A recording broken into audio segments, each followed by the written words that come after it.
Hello, this is Professor Parker, and we're going to be talking about quotations, how to properly use a quote introduction and a signal phrase in order to properly quote a text for your paper. So let's go ahead and go to the share. Okay, we are discussing quotations, signal phrases, and quote introductions. So the quote introduction basically introduces the quote, but it also introduces the author. The quote introduction gets you out of an accusation of plagiarism. Essentially, you can at least show your effort towards trying to represent the source properly by using quotes around the text that you borrowed, using an in-text citation, and also introducing the quote. If you write so and so writes that or so and so argues that, then you're basically going to be clearly indicating that you intended to represent their work properly. But this is how you basically do it uh, in the proper fashion. So basically, let's see. We use quotations, basically put actual quotations around anything borrowed word for word. That's the first starting point. And then we cite our quotations and factual information with a corresponding works cited page. In first year composition, MLA is the appropriate model for citations and for the works cited page. But basically, three things are connected. We have the quote that has been properly introduced, we have the in-text citation at the end of the sentence, and we have the corresponding entry in the works cited page, which is alphabetical by the author's last name. So you'll always be able to find your source in your works cited. By the way, we always use modern language association in English classes. It's just the style for anything in the humanities. The sciences usually use APA, but in this class, we're going to be using in learning MLA. So every time we want to quote a source, we have to introduce them with a signal phrase. The signal phrase is a dynamic verb that allows us to transition properly into that quote and lets us know that a person who wrote this source or said these words is being acknowledged in this sentence. So, for instance, if you were quoting me, you would write something like Dr. Parker argues that, or Dr. Parker asserts, claims, comments, confirms. I like all of these. Emphasizes, illustrates, implies. Um, Dr. Parker observes. That's a good one. Dr. Parker points out. Um, but one of the most common ones we use is Dr. Parker argues blank, and that leads into your quote, and it's a perfectly accurate way to do it. So always keep in mind that the signal phrase keeps things interesting and keeps your verbs nice and dynamic. If you want a list of good signal phrase verbs, then look up rhetorically accurate verbs, and that should give you a rather huge list of basically ways to say essentially the same thing. But in a way that might be a little bit more accurate, like Dr. Parker observes, would be something you'd want to use when I'm actually just making an observation. Whereas if you're quoting my thesis, you could say Dr. Parker argues and then quote my thesis. And so these would be more accurate ways to make that quote transition. So do think about the verb that you're going to use in the signal phrase. Let's look at some examples. As Matt Sundin has noted, comma, and that leads into the quote. This one starts with the quote and then goes claims wireless spokesperson Annette Jacobs, right? I like that. Um, Patty Pena, mother of a child killed by a driver distracted by a cell phone, points out that, and that leads into the quote. Um, and of course, you could always lead into a quote with a colon. Radio hosts Tom and Ray Magliozzi offer persuasive counter. So excellent examples here.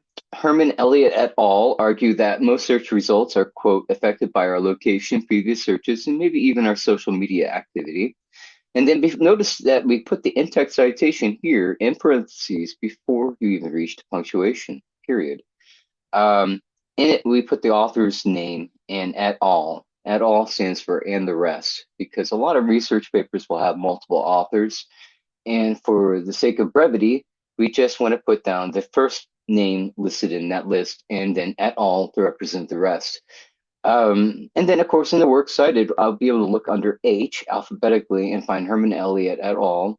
and it'll also give me the name of the article that we're quoting. So all three things are connected, from the text that is quoted to the in-text citation to the work cited.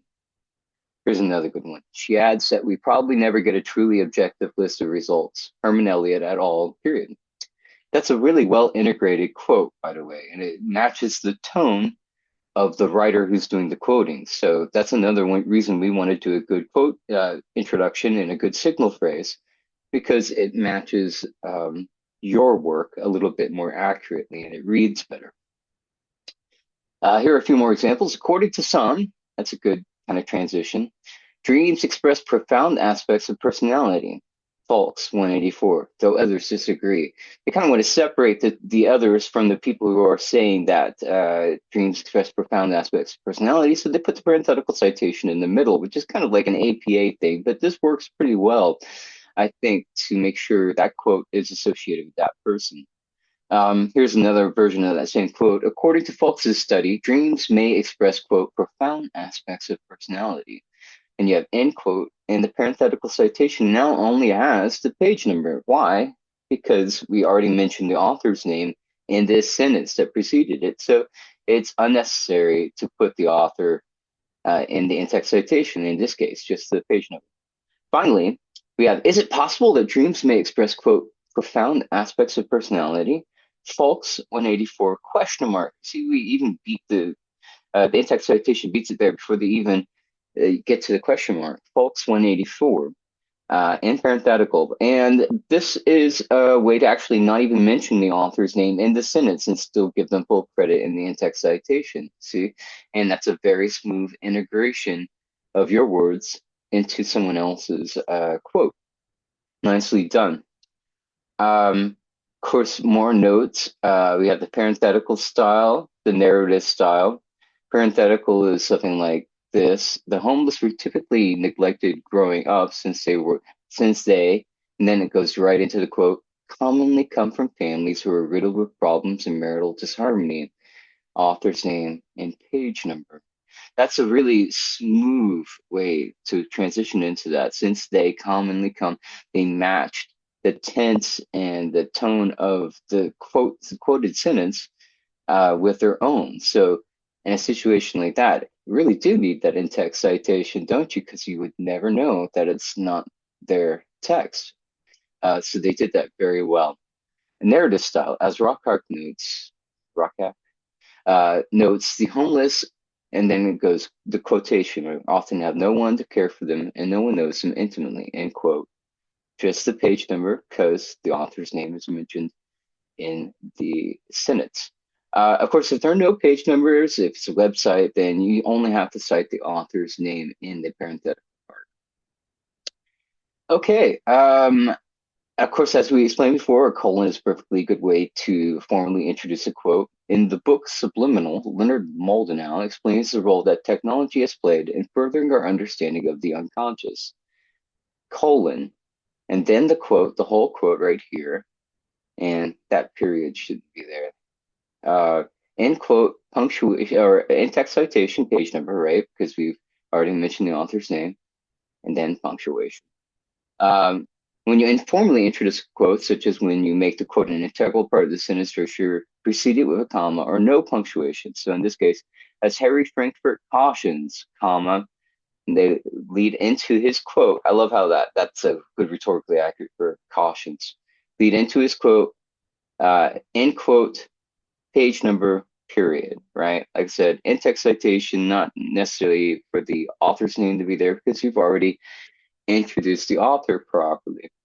All right, let's see. So we always want to make our quotes nice and short, right? The whole idea is that we spend more time using our words than theirs. But sometimes you have to use a long quote, and a long quote is called a block quote.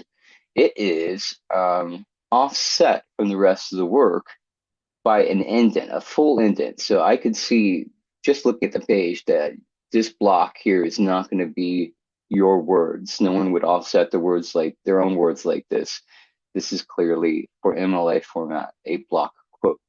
At the end of The Lord of the Flies, the boys are struck with the realization of their behavior, colon. So they introduce this block quote, colon.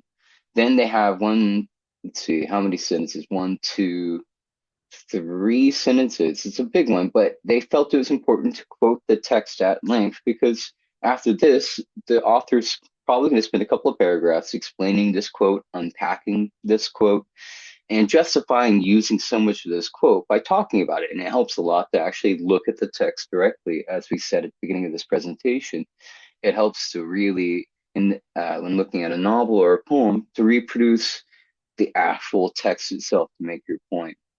Notice in the block quote too that they restore the punctuation to its proper place in the sentence and then put the in-text citation over here on the outside. Same as before, last name, page number. So that is basically quoting in a nutshell for MLA format. We will look at paraphrasing as well quite soon and summary, but that'll have to be another video. But right now, you should have the basics to go ahead and quote your sources well in an incredible way that will be able to deflect any accusations of plagiarism should that happen. That is all for now.